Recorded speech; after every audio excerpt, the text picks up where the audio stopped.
Hello, my loves. Continue to update new stories on Reddit, and don't forget if you like it, please subscribe and like it. Now let's start new stories. Story: Horror of the Mundane. It was a bank, the same bank, the unchanging bank that I always walk to do my job as a teller. I've trudged to this bank every day now for about 5 years, copying my footsteps which are ingrained into the muddy pathway. I took one step out of line, making a new footprint, a little painting of rebellion. I hated this morning, just like most of the rest. Rows of annoyed people trying to be done talking to me as fast as possible so they can get out of this building that none of us wanted to be in. I can never remember the person, but I recall clearly the same few expressions they bear. Barely suppressed annoyance, subtle hints of desperation, sunken eyes made containers for financial despair. All of these emotions resonated with me, as I experienced them myself, but it never brought me any closer to the clientele. Rather, our shared negativity made the bulletproof glass at the counter seem ever thicker. It was boring, actually no, it was agonizing. The constant repetitive work would have been made decently pleasant if I had access to audiobooks, or some form of a means to entertainment, but the constant interaction with people rendered me unable to dull the already indistinct. I just wanted something to end, to signify that one day was different from another. I didn't want to work at the bank. I could work in other boxes, but the excitement of novel packaging would be quickly overridden by routine and the consequences of a lower wage. "Hey, Mr. Teller, can you see me?" A client squawked at me. I recoiled, snapping out of my daydreaming. "Sorry, didn't get much sleep last night, how can I help you?" I responded in my rehearsed customer service voice. The client looked displeased with his wrinkles on his forehead, scrunched up in what resembled a contour map of a valley range. But there was something different about his demeanor. His eyes kept on darting around, not being able to focus on anything. His frown wasn't the usual frown brought on by the frustration of a forced hand, but the annoyance brought on by the anxiety of a looming threat. Like how you feel when a group member suggests something stupid the day before the exam project was due. The man clutched a piece of paper which he passed through the 10mm portal in the glass panel while saying, "Read this." The paper was crinkled with writing on it which wasn't handwritten but glued on by taking pieces from newspapers. It said, "I have bomb, so give me 10,000. I was stunned. This idiot in front of me thought he could threaten me with an obviously fake bomb threat and a shabby letter? I nearly laughed. I had been trained once on what to do in these situations: press the emergency button and distract the criminal until police arrive, which would take a surprisingly short amount of time since they were stationed just up the street. So I pressed the button, but since I was so surprised and humored by this unusual situation, I made it quite obvious that I was pressing a button. I thought it didn't matter, but the criminal decided to prove me otherwise and convince me of the sincerity of his threat.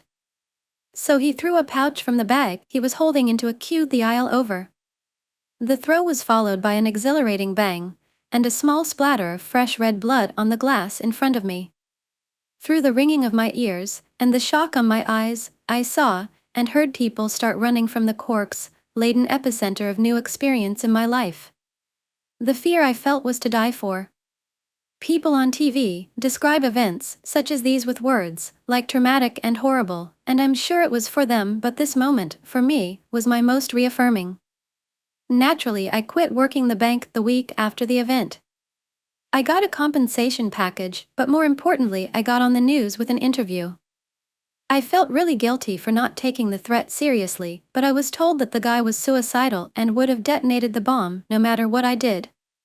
In the end, days like that day ground my existence. After all, there is nothing like a tombstone to mark the remains of a stagnant story.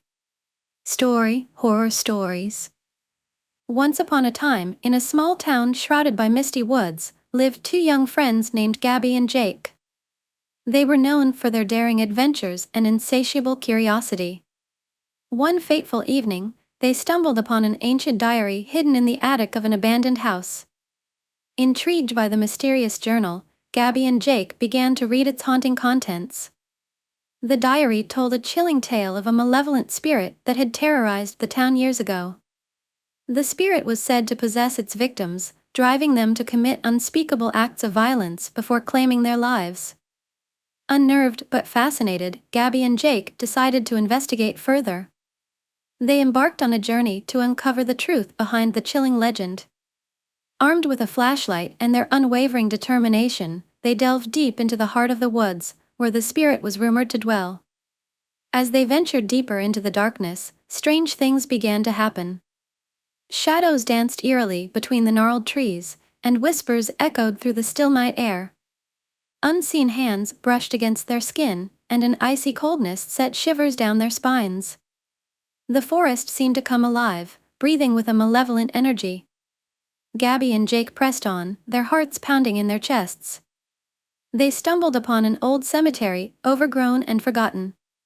Tombstones stood in solemn silence, bearing the names of those who had fallen victim to the vengeful spirit. The air was thick with an otherworldly presence, and the young friends realized they had awakened something dark and vengeful. Suddenly, a bone-chilling shriek pierced the silence, causing Gabby and Jake to freeze in terror. They turned to see a figure emerging from the shadows, a gaunt, twisted apparition with eyes that burned like hellfire. It was the vengeful spirit, hungry for their souls. With every step, the spirit grew stronger, its presence suffocating. Gabby and Jake tried to flee, but their legs felt heavy, as if shackled by invisible chains. Panic consumed them as they realized they were trapped in the clutches of an ancient evil. The spirit lunged at them, its grip tightening around their hearts. In a desperate act of survival, Gabby and Jake reached into their backpack and pulled out a small vial containing a blessed liquid.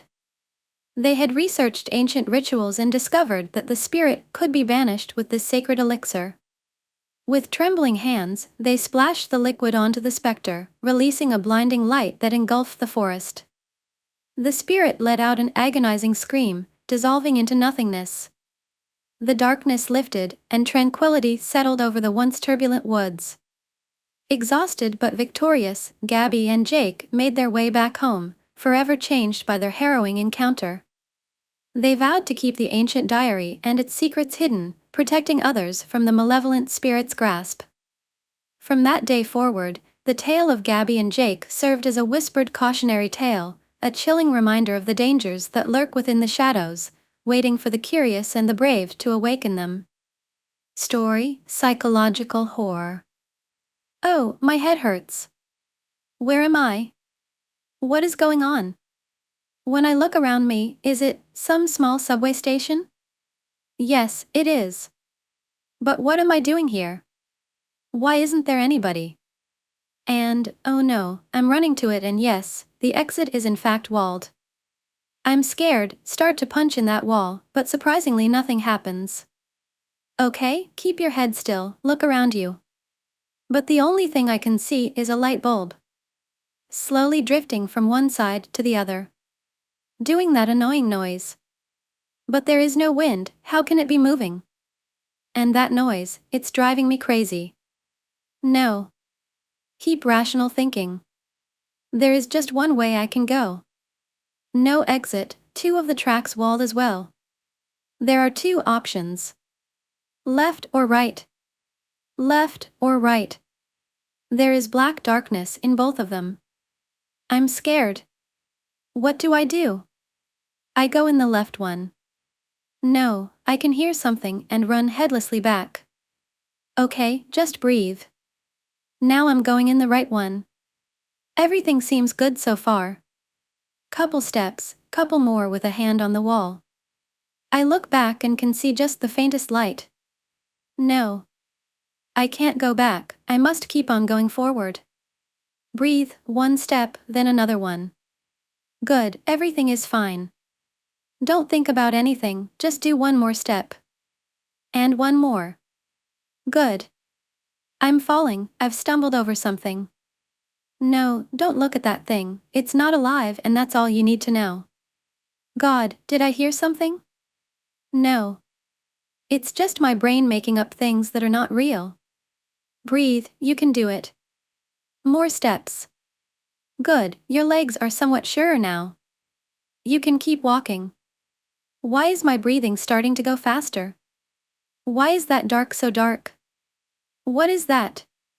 No. It's nothing. Now I heard something. It's right behind me. No, it's next to me. No. Is it in front of me? What is that? It. Yes, it's me. What am I doing? Am I screaming? It does seem like that. Yes, it was me. Now you know that you can calm down. My heart rate is returning to normal.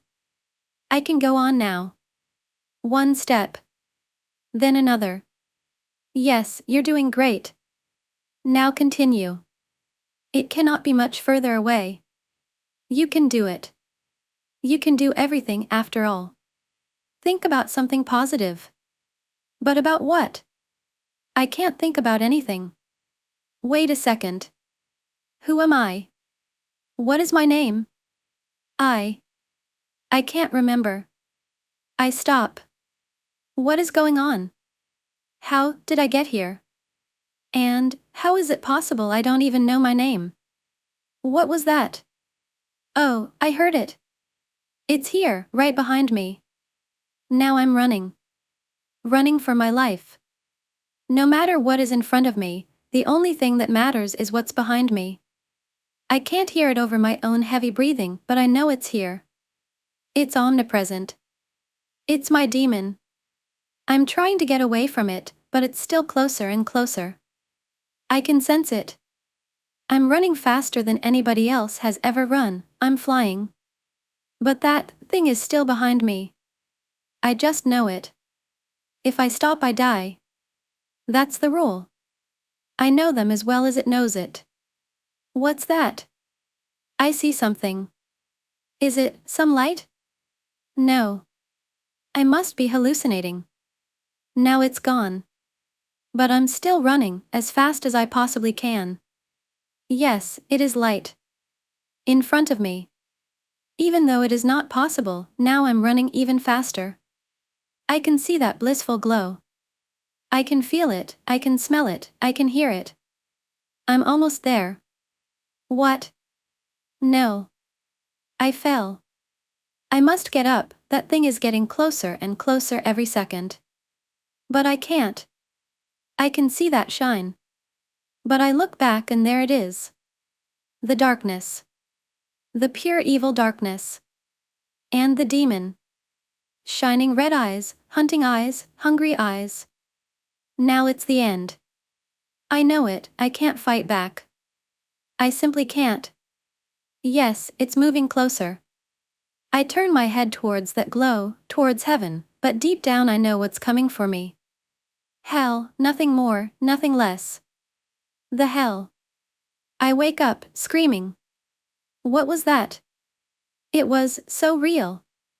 I can still see it all, I can still hear it all, I can still feel it all, I can still smell it all. It's here with me as well. I know it.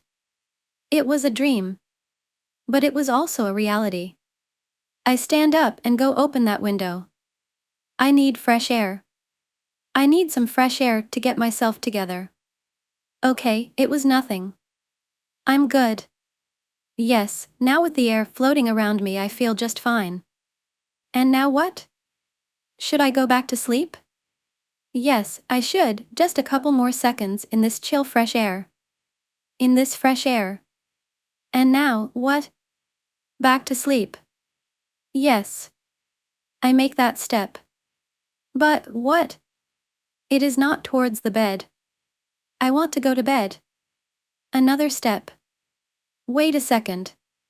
Where am I going? Why am I climbing in the window? What? And now another step.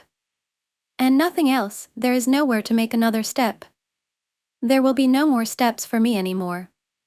No more of anything. Goodbye, world. Demon. I might see you again. I might see you very soon. Story, Pumpkin Boots Original Horror Story. Branches swayed as a light chill engulfed. No one was visible to the eye, but you could hear people faintly.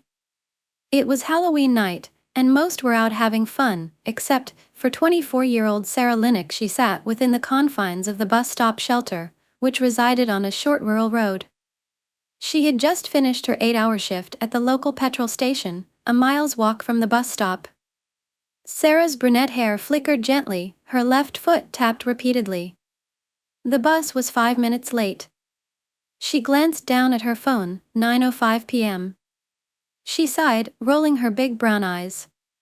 This was the third time this had happened within the week. All she had to keep her company was the orange leaves that scattered the ground, and the pub that resided half a mile away. The whistling air brought her just a smidge of comfort. Sarah turned her head left to see a car driving in her direction. It beeped its horn and gradually slowed down. The driver's window lowered. "Hey, fancy a lift, love," the girl shouted as she and her friend in the passenger seat giggled. The driver was dressed as a nurse, and her friend a slutty clown. It was pretty clear both were under the influence of something. Alcohol? Drugs? Both? It was hard to tell. "Oh, never mind then," the driver laughed as she slammed her foot on the accelerator. Not even so much as giving Sarah a chance to respond. The fumes from the car cornered her in the bus shelter. "Idiots," Sarah said under her breath. A part of her envied girls like that. She so wished she could be as carefree as them, but it just wasn't in her nature. She hated the fact that she was so sensitive, so insecure. Her negative opinion of herself had been holding her back for most of her life. Sarah was completely unaware of her attractive qualities, and what she was capable of bringing to the table. It had been a rough couple of months, breaking up with her boyfriend of 5 years, along with financial struggles and toxic family drama. Sarah's life was in a mega rut, and her head was firmly planted in the sand. Sarah's eyes closed. The environmental whispers amplified. She took a deep breath, her eyes opened upon hearing a chirp from her phone. "Happy spooks, brat. Don't be too boring tonight." The text read from a contact named Bro Denny. She replied. "Fuck you buck teeth LMAO." Sarah's ears picked up on relentless crunching. Her eyes darted right, a man approached. Silver headphones with minuscule wear and tear rested on his head. Plastic full-rimmed square glasses covered his blue eyes. He was casually good-looking. Textured navy zip-up cardigan, slim-fit black chino trousers, and a very peculiar pair of boots. They were obnoxiously orange, having a similar texture to that of pumpkin skin. A visual not so easy on the eye, however, Sarah couldn't look away. She had never seen such an unusual pair of boots. She almost respected the ballsiness to even wear them out in public. The man entered the shelter, sitting down on the bench. There was a reasonable gap between he and Sarah. She could mildly hear the song that played in his headphones. It rung a bell for her, but she couldn't quite remember what it was. The man turned to Sarah. She quickly looked away. She felt slightly uncomfortable knowing that he was now looking at her. The man then focused straight ahead, sliding the headphones down his neck. He began running his fingers thoroughly through his dark brown, Ivy League hair. "Late again, huh?" he said out loud. Sarah acknowledged his comment, turning. "Oh, never mind us, freezing our arses off." Sarah laughed. "Well, to be fair, it's not that cold, but still," he continued. Sarah half smiled while nodding her head. "Nick," he said, going for a handshake. "Sarah," she replied, awkwardly reciprocating. "So, have you been waiting long then, Sarah?" "Long enough." "I assume you're on your way home from work?" "You assumed right, Nick. I work the night shifts myself. I suppose there are worse jobs than wandering around a mostly empty warehouse." "Sounds fun," Sarah said. "It has its perks," laughed Nick. "What do you do, Sarah?"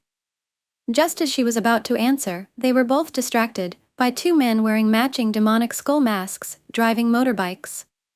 "Yeah. It's Halloween, YA cunts," yelled out one of the riders. The motorbikes then sped down the road. The men screamed at the top of their lungs as they both did wheelies. "Don't you just hate vermin like that?" said Nick. Vermin is a bit strong, but yeah. Sarah responded. Grown arse men, acting like snotty teens. It's fucking embarrassing. Pathetic. Sarah couldn't have agreed more. Nick appeared somewhat flustered. I've been dealing with people like that my whole life. They sicken me, fucking sicken me. You shouldn't let them get to you, you know, Sarah said. I know, but they just frustrate me so much. Like, who do they think they are? Nick sighed. A few seconds of silence then passed. Anyway, he said, motioning his hands. Like I was saying, where do you work, Sarah? At the petrol station just up there, she pointed. I know the place, it's seen better days. Do you actually like working there? It pays the bills, so, I get ya, Nick said. I'm just gonna say this, and you can tell me to fuck right off if you want to, but I think you're too bloody pretty to be working at some petrol station. Sarah's eyes fluttered, her cheeks flushed. Oh, shut up. No, I'm serious, I mean, you're a sort, Sarah. Sarah shook her head, laughing. It's true. Nick laughed back. In that moment, both made heavy eye contact. Sarah couldn't help but be captivated by this mysterious man wearing the ugliest pair of boots she had ever seen. You're quite the charmer, Nick. Well, when you've practiced as much as I have in the mirror, you become quite the pro. Why, thank you, Sarah. I do appreciate it. Both continued to laugh at what now had become a ridiculous conversation. Then, familiar sounds returned. Faint screaming emerged from the distance. The masked men were approaching. Here we fucking go, mumbled Nick. Oi. Danny. The fuckers are still here, the secondary rider said. The front motorbike reduced its speed, eventually coming to a full stop. The other did the same. The front rider wearing the black and yellow leather jacket removed his mask. His buddy in the brown body warmer opted to keep his on. You still waiting for your bus? Fucking hilarious. Maze, this is too sad, laughed the man in the brown body warmer. Fuck it, let's get to know the cunts, Danny boy, said Maze. Nick stared daggers. What the fuck are you looking at, Specky Four Eyes? Nick didn't budge. Maze unzipped his jacket and threw it at his motorbike. I said, what the fuck are you looking at, he said, shoving Nick's forehead. He then ripped the headphones from Nick's neck. He dropped them and proceeded to stomp rapidly. You like that, huh? You like that fuckface, laughed Maze. I hope they weren't a fortune, mate. Danny approached Sarah. Well, aren't you a little fox, he said, licking his cracked lips. Fuck off, said Sarah. Danny grabbed her by the forearm, smirking as he did so. Mouthy, he said. I'm gonna have to teach you a lesson now, slutbag. Maze watched on laughing. Go on, Danny. Show her who's king. Maze looked back at Nick. He immediately felt something sharp slice against his face. He instinctively backed away, groping his left cheek. His hand was covered in blood. Nick held a black-coated pocket knife. Beyond the lenses, his eyes displayed a look of harmful intent. Mace chose to keep up the tough guy act. Come on then, Specky, he roared. Danny rushed toward Nick. He got a knife in the stomach for his troubles. Nick yanked the knife out of the gut. The cunt stabbed me, Maze. He fucking stabbed me. Danny cried as he dropped to his knees. Sarah looked on, big-eyed. Maze moved forward with no common-sense thought. Nick pointed the knife at the oncoming. It pierced right into Maze's chubby Adam's apple. Both hands clutched his neck. He stumbled backward and collapsed onto the leaves. Nick sauntered toward him. He stood over Maze. Blood poured out between his fingers. His eyes were draining of life, and fast. Nick began penetrating the flesh of Maze. No part of him was safe. Sarah winced with each stab. She looked away, but her ears continued to absorb every sound of flesh being violated. Nick stopped upon realizing stillness had overcome Maze. He turned his attention to Danny. Please, he screamed, guarding his wounded gut. I fucking beg of you. Leave me alone. Please. Nick removed Danny's mask. He grabbed him by his shaggy, dirty blonde hair and positioned him to face Sarah. I dare you. Dare you to call her slutbag again. I fucking dare you. I'm sorry. I'm fucking sorry. Didn't quite catch that, Danny. Say it louder. Go on. Say it. Say it. I said I'm sorry. Please. Tears flowed from Sarah, she was frozen. You people make me sick. Nick whispered in Danny's ear. He released his grip. Danny fell face first at Sarah's feet. I'm sorry. Please, help. Danny muttered. Sarah let out a deafening scream as the knife plunged into his back.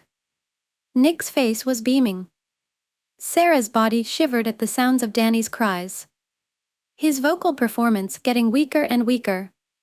Now who's the cunt? Huh? Huh?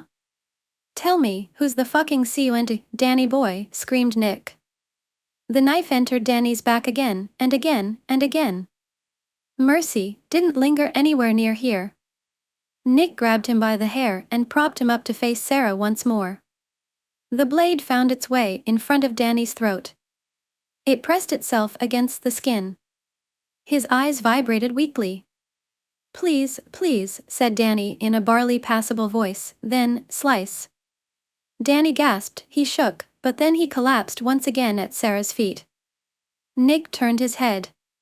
His eyes closed. Silence hovered over this massacre. Why can't they leave me alone? Nick whimpered as he put the bloodied knife back inside the inner pocket of his cardigan. All I want is peace. It's all I've ever wanted. Nick stared back at Sarah, teary-eyed. When will it ever end? When? I'm fucking tired. Nick wiped the tame tears away. He glanced downward. He dipped both palms into a mini blood pool. Nick entered the bus shelter and approached the frontal glass. He leisurely smeared its appearance with redness. Nick stood back, gripping both sides of his neck, and chuckled. I just have to laugh at it all. Do you know what I mean? Like, what else can I do? Sarah's bottom lip quivered. Are you okay? Sarah? Sarah couldn't look him in the eye. Her vision was firmly locked on his hideous boots.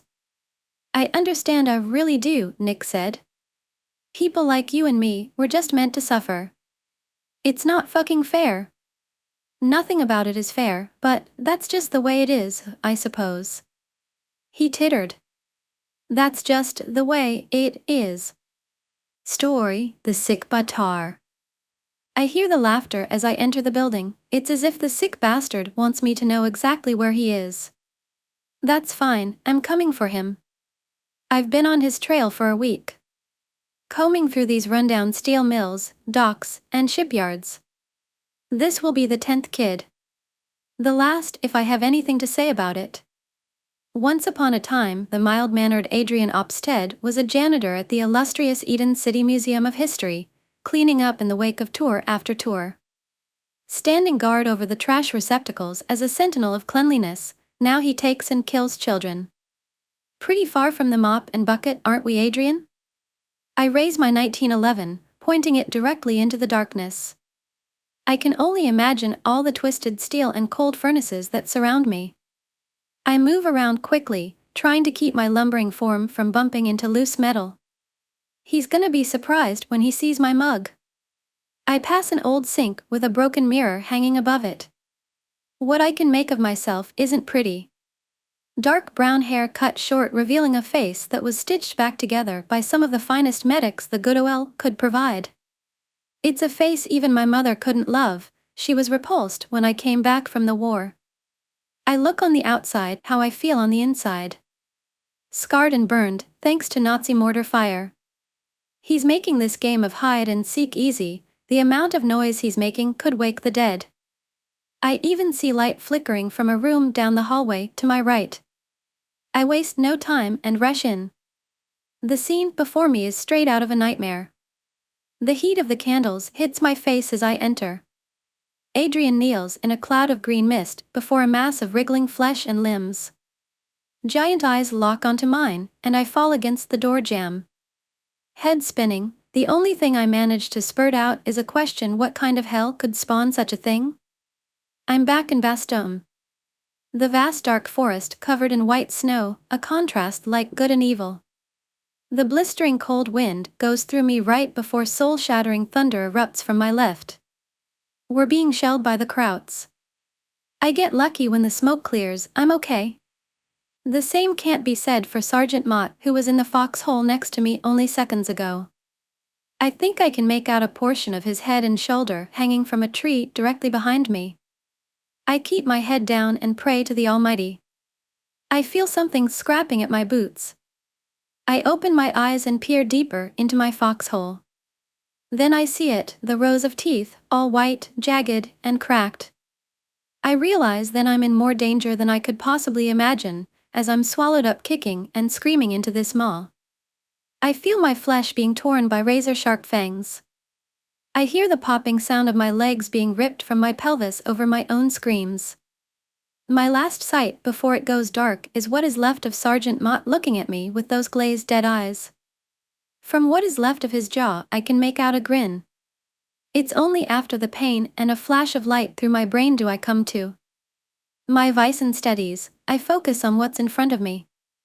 I notice the wooden frame and the sheen of the oil paint. That monster is just a painting, and a damn ugly one at that. Adrian must have stolen it from the museum in between snatching kids. He is in the middle of the room giggling and muttering to himself, while he kneels over a bowl filled with sticks and smoke. The smoke drifts from the bowl and lingers at our feet.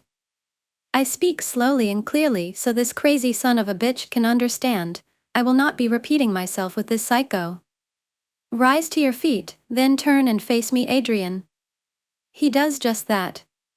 His limbs pop and snap like he is breaking them just to go straight. Adrian laughs hysterically as he stands. I see the pool of blood and pieces of red flesh at his feet before I see the blade in his right hand. That blade is a wicked thing. Jagged and long. Looks like it was found in a scrap heap, more trash than deadly weapon. I think back to shrapnel that they pulled from me after the blast. When Adrian finally turns to face me eye to eye, I see that I'm the only one of us with a pair of peepers. He looks like he has carved all his features off. Just a blank slate of bone and blood. The pile under him is his. The only things left on his mug are a set of lips hanging loosely over yellowed teeth. I can still see you, Rourke. Adrian sputters.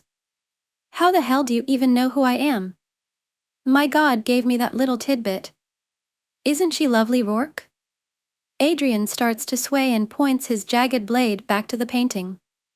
She's the Great Mother. That supposed to mean something to me, reprobate? I ask, holding back the urge to put a round into what's left of Adrian's mug. Where's the girl? I'm losing my patience, and I've never been one to deal with crazy. Adrian's about as crazy as the whole asylum. The Great Mother did not want her, and I don't blame her. Adrian spins back to face me. She has finally requested that I join her at her side. I'm her loyal and loving son. Adrian moves forward, blade in one hand and bits of his own face in the other. He's giving me the only reason I need. I squeeze off a round. It hits point blank in the hollow spot that used to house Adrian's right eye. His head jerks back hard, he hits the floor. Damn it, where is the girl? I think to myself as I take in my surroundings, and then I hear the sobbing. Very faint and very quiet, but it's there. I stow my 1911 and move behind the painting of the monster, now covered in bits of Adrian's brain. I find a dusty green footlocker. I rush over to open it. I breath a sigh of relief as I find the alive 9-year-old Barbara Horowitz looking up at me. I lift her from the trunk and tell her to close her eyes. She's seen enough madness for more than one lifetime. Carrying her out quickly, I catch one last glimpse at the painting. It must be the blood running down it, but I could have sworn that the beast in the painting was moving. We make it out of the steel mill right as the night sky opens. Here comes one of Eden's famous storms. It seems like it rains more in Eden than any city in the world. I tuck little Barbara under my coat, and we make it to my Lincoln parked near some overturned garbage cans. Got a good deal for her when I came back from the war. Don't know much about cars, but she starts every time I need her to, and that's good enough for me. We slide into the Lincoln, and I uncover Barbara from the depths of my overcoat. She is latched onto me. I tell her I'm taking her home. She'll be with her mommy and daddy real soon. She smiles, it's faint but it's there. We pull up to the house. It's a stately place. Very different from the one-bedroom apartment I rent and use as my office. Barbara's father is well off. He works for the museum, something to do with the art that comes in and out of that place. That's how I put it together that Adrian took little Barbara. He snatched her up thinking she was just a tourist, must have either didn't know or didn't care who her daddy was. Hard to put yourself in the shoes of a crazy person. An old doorman meets us at the top of the driveway. Umbrella in hand as little Barbara and I step out of the car. It's just now that I realize how I must look to this tiny girl. My 7-foot-tall frame and broad shoulders eclipsing the storming night sky. I'm a giant straight out of a fairy tale. She has no use for that umbrella, not a drop was getting to her while I stand over her. Her parents are overjoyed to see her return to their arms. She rushes to embrace her mother and father. I stand in the rain, my part in this is done. The only thing left for me to do is to collect my payment and crawl into a bottle back at the office. I was itching for the burn of the whiskey. The father, Franklin Horowitz, practically sprints over and grasps my hand. He's a fat little man. He's got to be one of those educated types who didn't join us on the front lines during the war. That's how it went, those who had nothing would to fight while those with money stayed behind and got richer. He disgusts me. Thank you, my good man, for returning our precious girl. I can't begin to tell you the relief we felt seeing her step out of your car. I just nod my head. I know what I've done, I've saved a young girl from a lunatic. Now where is my damn money? I think to myself. As if reading my mind, Franklin passes me an envelope. It's all there, and a little extra for the timely rescue. He stands as tall as he can to reach my shoulders to give me a pat. Like I'm his new best friend. He gets in closer. Did you happen to also find a painting? He looks nervous. Yeah, I found it. It's located across from the dead bastard that stole your little girl. I neglect to inform him of the new coating of blood and brains that rest on it. Now that I think about it, the new color might be an improvement. Outstanding news. I feared it lost. It's an extremely rare piece from an artist who just recently began showing his works. I'll have my men retrieve it post-haste. He turns and walks towards the house. My head is killing me. Whatever Adrian was burning in that bowl got me good. Sent me into a living nightmare. I'm going to ask the boys at the precinct what that stuff was. Make it my personal mission to never encounter it again. I see little Barbara peeking out of the front door. I give her a smile. If I was a betting man, I'd say the kid's going to need to see a shrink. I've got my own fix for what's ailing me waiting for me back at my office. I shrug my soaked overcoat off in the doorway to my bedroom. A large bottle on my nightstand stands proud and unopened. I quickly snatch it up. The whiskey burns at first, but then warms my cold damp bones. I down half the bottle and sit on my cot. I tried sleeping on a bed when I got back from the war. It didn't work. The floor was fine except for bugs and rats. This standard issue cot I found in a pawn shop fixed that problem. I don't make enough money for a real home. Nice big house, driveway with bushes along the sides. This apartment with its leaking pipes, torn wallpaper, and stained carpet is as good as it gets for me. It's late, the booze is starting to kick in and my mind goes heavy. The best part of drinking myself to sleep is that I don't tend to dream, After tonight's episode with Adrian, I hope to God that this time is no exception. The pounding on my front door jolts me awake. I'm in a chair in the corner of the place, gun in hand. Now that's odd, I've never been one to sleepwalk. I holster the 1911 and stand. A headache hits me hard, like a ton of bricks just landed on my shoulders.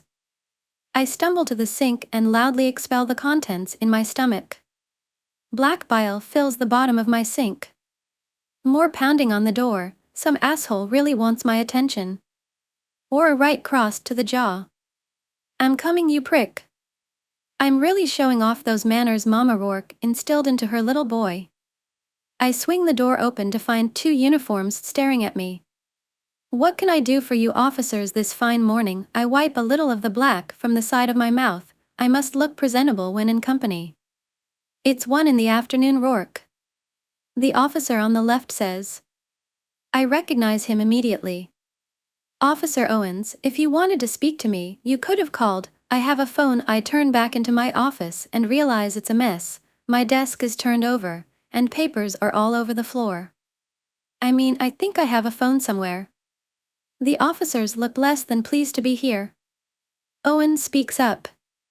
Rourke, we found the body at the steel mill. You really did a number on him. Whoa, let's slow down a minute, Owens. I lean on the wall to counter the spinning of the room. I only shot the psychopath, he carved himself up. I choked down some more bile. I was just about to write up the report, then send it down to the station. Owens peers around me into my office at the overturned desk. Yeah, sure you were Rourke. The other guy doesn't say a word, just stands there staring at me. He looks young, must be a rookie to the department. He is transfixed at the state of me. I've been a walking freak show since the war. I snap my fingers in his face. He goes for his pistol. Owens steps between us. Rourke, goddammit. Owens puts his weight into my chest and manages to push me back into my place. I don't even fight him. God, I want to go back to sleep. My head is ringing as he shouts and shoves. You absolute prick, I should have the rookie take you in for that slight. Owens turns to the other officer. Go work the hall, give us a damn minute and cool your head. Story, barn loft, horror story. I stopped counting the days after I got around 15. I would have kept going, but I couldn't. I had lost all hope.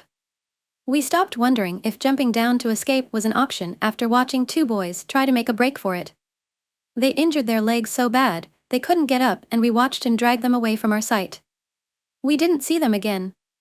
One by one, the companions I had made came and went, until some of them stopped coming back to the loft altogether. They had been there longer than me, but I knew my time to go where they went was coming soon. Whenever I heard his ladder clang against the loft, I panicked, only remembering to breathe when I wasn't next. Normally when the ones who were taken came back, they never said anything more than a few mutters about experiments.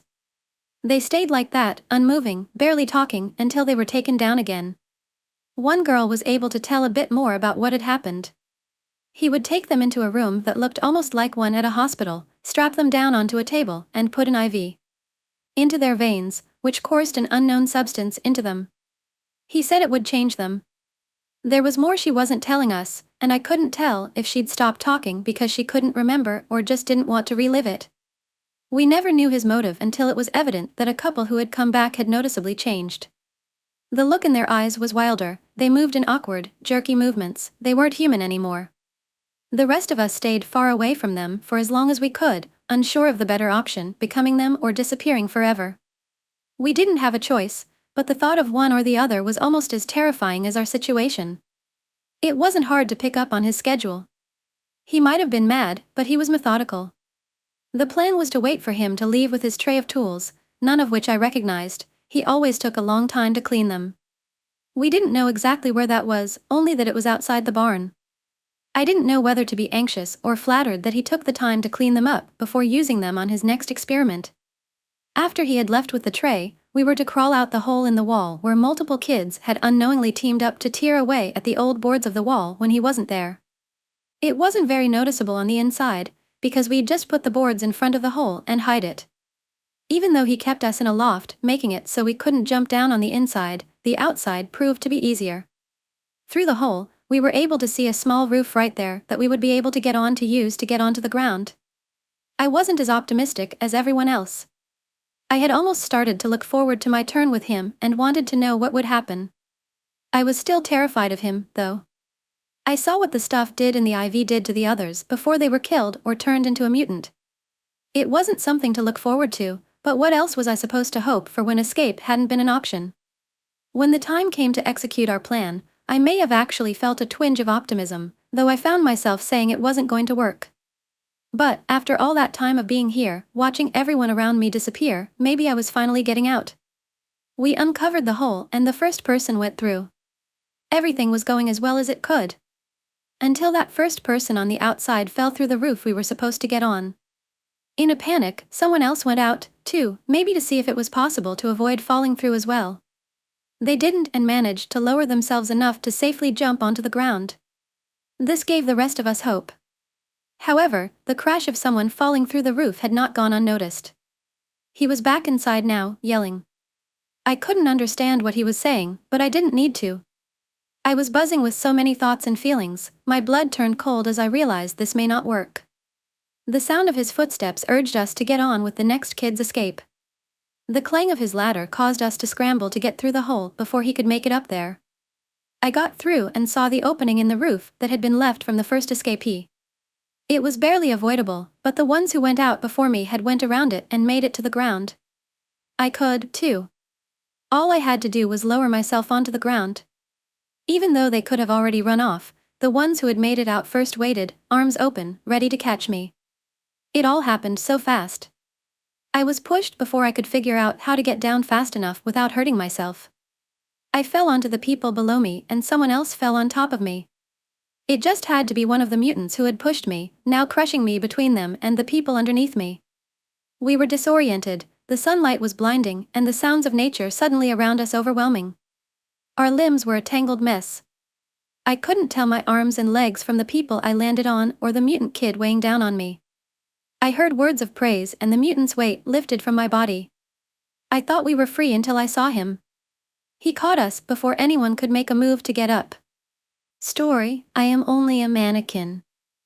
Today I am standing in my usual place between the men's coats and the children's t-shirts. They opened the shop 1 hour and 27 minutes ago, but unfortunately time does not equal customers, which can lead to a somewhat boring day for me. The customers are allowed to enter and depart the facility whenever they please, but if I had it my way I would lock every single one of them in with me. Not specifically to harm, but more so to observe. Customers always stroll by me far too quickly for me to observe. This is troubling, but what am I to do? Nothing. For I am only a mannequin. New questions, lost answers. This is all that I am ever handed. I simply cannot comprehend what it is that these customers do. Do they hunt? I do not know. Do they eat? I do not know. Do they bleed? I do not know. Do they die? I do not know. For I am only a mannequin. Customers are a strange thing. I have not seen it, but I have heard that they trade in this facility. Trading? Is this what they do? Seems quite silly, but who am I to judge, for I am only a mannequin. Apparently they choose items that they desire at the time, then take these previously mentioned items to the beings who are not customers. These beings resemble customers, but unlike regular customers they seem to be tied to this facility. They do leave, but they always come back, and the way to tell them apart from customers is by their tags. These tags all say something different. My favorite non-customer is tagged Jonathan, and he has smooth brown skin and a nice TD smile. He is always walking up and down the aisles next to me fixing shirts and coats previously unfolded by customers. Jonathan does look at me from time to time, but it is nothing more than a quick glance. I do not blame him though.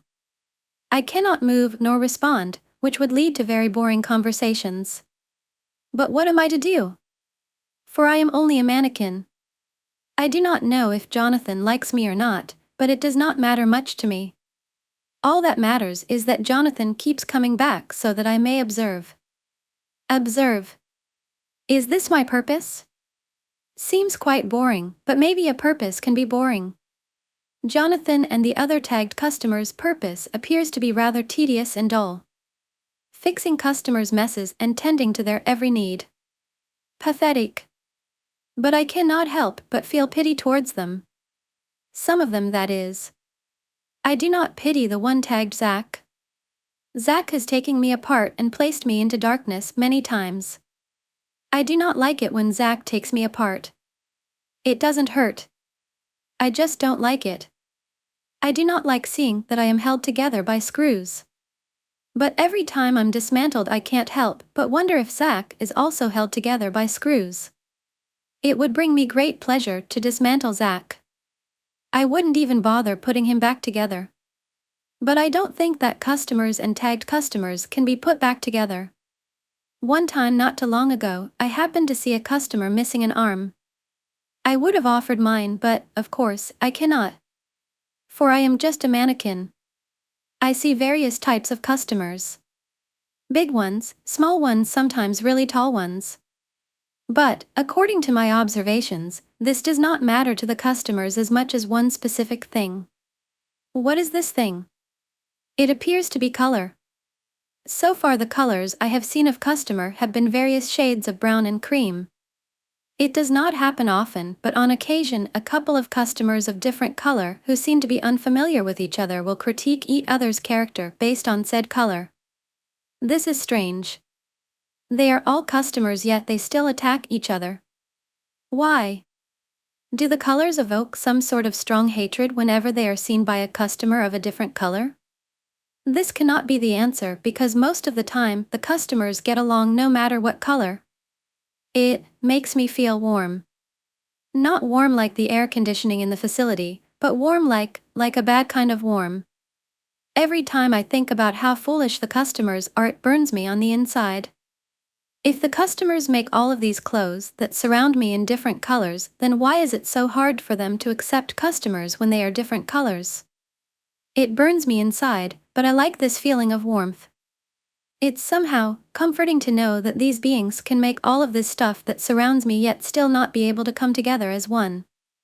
It's pleasing to my very few senses to know that while they all throw away their pleasures and privileges, I can stand in my usual place between the men's coats and the children's t-shirts and observe as their world collapses around them. It gives me joy, and why shouldn't it? It's the only thing I can do.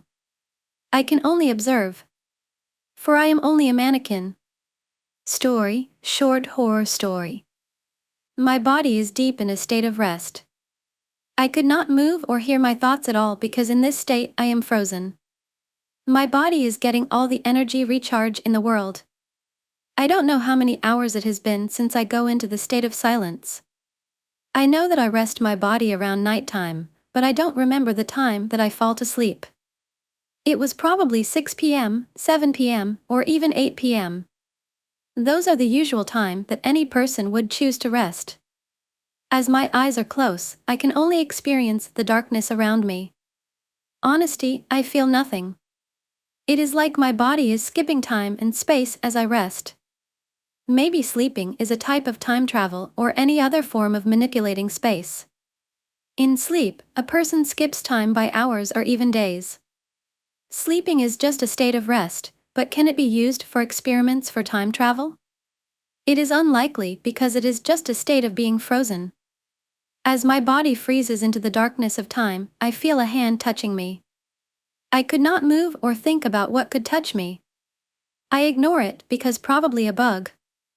However, if my body was resting, how could I feel something touching me? Am I asleep or somehow awake, but I don't know. My eyes are still in the darkness of space and time, and my body is not seen, but still present. I try to find out what just touched me. I try to wake myself up, but my body is frozen. I couldn't move an inch at all. My eyes open. The eyes see the darkness of the room and anything around it. I think that I am awake, but still, my body is frozen in time. I couldn't move my eyes or limbs at all. I try to move, but a force is holding my body together. an invisible force that has control of time, space, and even reality. A silent entity that lurks in the darkness of the place around time and space. My heart starts to beat heavily. My body breathes a sigh of fear. I feel the touching again, but this time it is claws. It scratches my legs. I couldn't feel it, but I know that whatever is touching my legs are pulling vines from it. Luckily, I couldn't feel the pain, but it still causes my heart to beat heavily. My left and right legs show the red-soaked veins, which are cut from them. I try to look up, but my head freezes in a state of fear. My eyes look around and a figure appears. The figure stands by my head. The figure has claw-like hands. One side of its face has sharp teeth like a bear. Red liquid is on its teeth. The figure has spiders crawling out of its right arm. Its right hand has sharp teeth and red eyes. The figure looks like a girl. She looks like that she is in her late teen. The figure's body has a mouth with claws on it. Spiders, beetles, scarabs, and snakes are clawing out of her mouth. On the left side, its body looks normal. The figure has blue glowing eyes. On the left hand, it has a scare mark, which is from self-mutation. I have the look of horror on my face. The girl walks up to my arms. She pulls out her left hand and tells me to be quiet. I could not move anyway. Her claws cut into my arms. She forcibly pulls out the veins in my arms. I start to cry with the feeling of invisible pain. The girl looks at me with a smile on her face. Bugs and snakes crawl all over her eyes. She pulls out a blue and gold mask. One side of the mask is gold, while the other is blue. She puts it on my face. I try to stop her from doing it, but I could not move my body. I watch as the girl put the mask on me. I could not see what was going on. I hear the girl undressing my nightgown. I hear the cold air hits my naked body. I hear laughter around me. It sounds like a child. The sounds are all around me. I could not take it anymore. I try to force myself to wake up. I try to escape this horrible nightmare that I am experiencing. I scream with anger in my voice, "Get the fuck out of my head, you bastard," I say, but my mouth didn't move. The demand goes into my mind instead into the monster. Every time I try to fight it, an invisible force holds me. The silent force has me under its control. I keep hearing the laughter around me. I close my eyes to put an end to the nightmare. As I did close my eyes, the world around me turns into a dark place. All the darkness is around me disappears. I begin to go back to sleep. After minutes go by, I finally open my eyes. The laughter stops and at the same time, the mask is gone. I look around and my limbs are not cut. I boost up from my bed. I stand up with a look of fear on my face. I survived whatever happened to me. I feel the sweat coming from my face. I begin to cry. What was that? Sleep paralysis? A living nightmare? What the fuck, dude? I have thought that I could have died. I am glad that I didn't die. I look up at my door. As I walk up to the door, I feel something wrong. My body starts to play the beating of my heart. I start to breathe heavily. Sweat pours down my face. I feel something is behind the door. A benevolent force is behind the door waiting for me. It could have been my mind playing a trick on me. I slowly open the door. Every cracking sound the door makes I look behind and forward. My heart is racing as I open the door. When I fully open the door, I see nothing but a dark black hallway. I look with relief as I open the door. I am happy that nothing was behind the door. I walk into the hallway to the stairs and hear something behind me. "Don't go outside," the voice sounds like my sister, Edlita. In her voice, she sounds worry and concern. I turn around and see her. She has a scared look on her face. Her clothes are dirty. She smells like trash. She has not taken a bath in several weeks. On her body are bumps and infectious cuts. They have not been treated in weeks. The bumps are on her arms and face. Red boils are covering her arms and the cuts on her legs. The cuts are healed due to weeks, but they are long and deep. They are still visible to see. It seems like a knife did that to her. I look at Edlita with confusion on my face. How did Edlita get all of these bumps, cuts, and boils on her skin? Why haven't Edlita got cleansed yet? I believe my mother or father would have cleansed her or noticed the infectious things on her body. I look at her and said, "Where is mommy and daddy or big sisters?" I ask with seriousness on my face. Edlita looks at me with nervousness. She starts to shake when she hears that question. She tries to avoid answering me. I look at her and repeat the question. When I repeat the question, she sits on the hallway floor. She tries to avoid it again.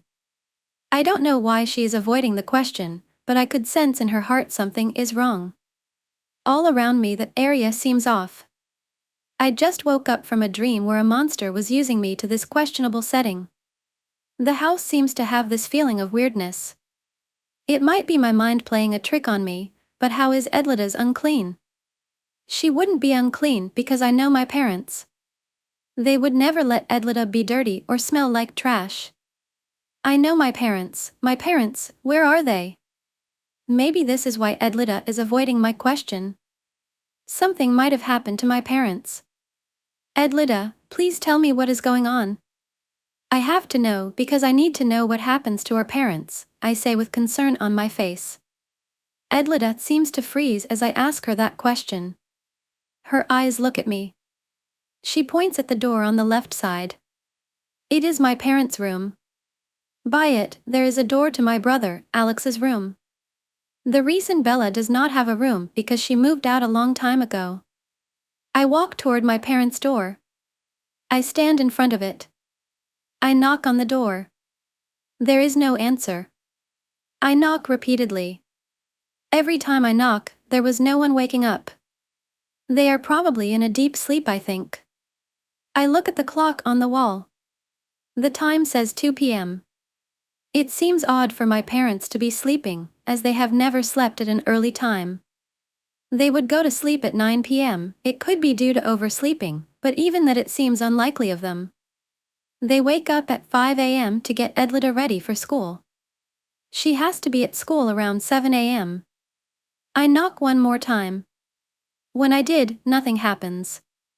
I decide to do what no kid would ever do, go in their parents' bedroom without knocking. I never did that because they might be having sex or they do not want to be bother. I have to break this unwritten social rule to find the underlying cause of this unusual event. I twist the knob and open the door. As I open the door, it hits me. A force of an unpleasant smell attacks me. The smell is of rotten eggs and shit mixed together. Their room smells like the underground sewer system of Morgantown. I gag and choke on the smell. I throw up on the floor as the smell hits me. I cough the puke in my throat. I try to breathe for oxygen in my lungs. I look in the room for a quick peek. I see my parents. What I see makes me want to die and throw up again. My parents lay on the bed. Their faces show the expression of terror and horror. Their lifeless bodies are frozen in the pain of torture and suffering.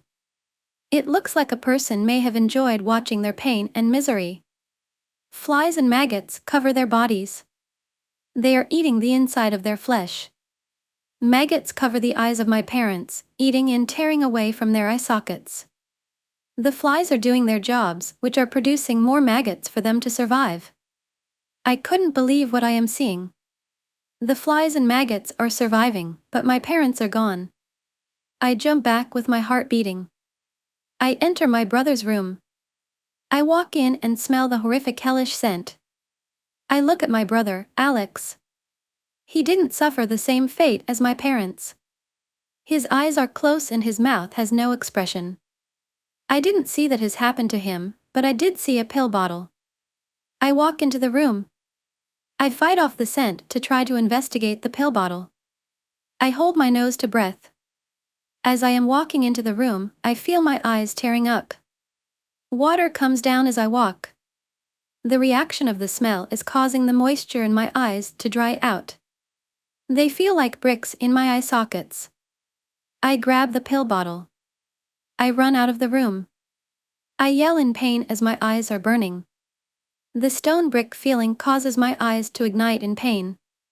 I try to blink to get moisture, but it was hard. My eyelids could not automatically blink. My body is urging me to not blink because it will hurt. I hold on to the stair railings. I force my eyelids to close. As they close, the pain registers in my body. It feels like my brain explodes. My head rings like an atomic bomb explosion. I yell in pain and suffering. My eyes start to get moisture. My eyes are back to normal. My head still feels like a war site. I look at the pill bottle. The label reads cyanide. It makes sense. It could be the only pill to be able to kill a person quickly. My parents must have put the pill into Alex's mouth during sleep. Then, they must have killed themselves. It must have been murder-suicide. That does not make sense. Why would my parents murder my brother? They are not murderers. They love us. They would never do that. Why is Adlilda still alive? Why did my parents not sneak into my room and kill me?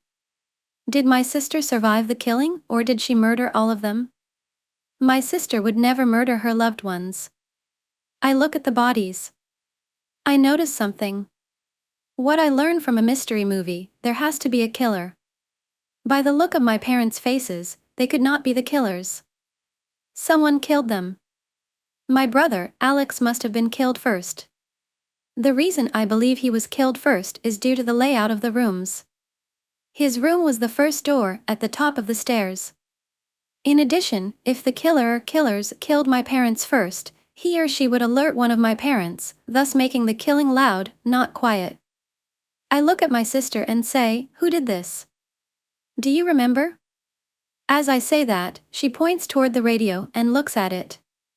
I look at it, and I see the power button and turn it on. When I turn it on, I hear a woman voice. She is a reporter of some local news anchor. I also hear helicopters flying and gunfire. The reporter says on the radio, "Today's news, it has been 2 weeks since a prisoner by the name of Fred Bella escaped from prison and unleashed a deadly chemical on the city. It caused people around it to die. We don't know how to stop it, but Frebella had." Before the reporter can finish, I hear a sound of growling. Within seconds, I hear the reporter yells in the radio, and it cuts off the connection. The radio went silent. I have a look of fear on my face. My grandmother did all of this. She caused all of this death and destruction. I knew it was a deadly chemical. I know it is possible to create a gas to kill millions. The Nazis did it to people whom they believed were inferior. How could one person manage to create a gas to kill off many people, especially since the person was in prison? I grab Edlida and carry her on my back. I walk downstairs and got in front of the door. I try to open the door, but Edlida stops me. She points toward a newspaper on the coffee table. I walk toward the coffee table and pick it up. When I pick it up, it's read "Deadly biochemicals causing humans to kill, free for all." The description of the paper is about how Fred Bella unleashes a deadly chemical, which causes people to become mind control and kill each other. Morgantown and Evanston were not the only towns affected by the deadly chemicals. The world is affected by the deadly chemical. The death toll was 800 million people and still counting. I drop the paper in fear. I look at Adilda with sadness on my face. I feel my heart breaking as I realize that my grandmother has completed her goal. She did more kills than Hitler, Stalin, and Zedong. How did she make the chemical weapon in prison? It could not be a reality. It is no possible way that she could have done this, especially in a couple of months. I have tears coming down my eyes. I did not want to cry. I wipe the tears from my eyes and open the door. My sadness turns into a complete loss for words. I look into the red skies and the burning hollow houses. I see death and destruction around me. I see the despair and misery of the deadly chemical on its victims. Their faces meet my worry eyes. Their empty and horrendous faces lay on the road of death with the others. This did not scare me because what I saw is beyond human understanding. People walking around the bodies, but their eyes are not alive. The smell of sulfur and fire cover the walking mindless people. They let out an animalistic growl. Their eyes are dark. They walk slow and long down the street. Reanimated corpses, I know it could be possible. I try to reanimate animals to create a mindless army with my chemical, but my grandmother managed to do that. The deadly chemical, was it mine? The experiment that I performed on dying animals, did my grandmother take my experimental ideas? It can't be possible because my grandmother was in prison. No, my experiment could not have caused all of this. My experiment was supposed to be used on guilty people, not innocents. My mother destroyed it. How could my grandmother copy my plan? The corpses look at my sister and me. They start to growl. Their hunger for flesh overcomes their slow walking, and they bolt at me. 12 corpses run toward me. They are yelling hey, hey, and hey. Me and my sister look as the walking dead bolted us. Bye and see you again in the next videos and stories.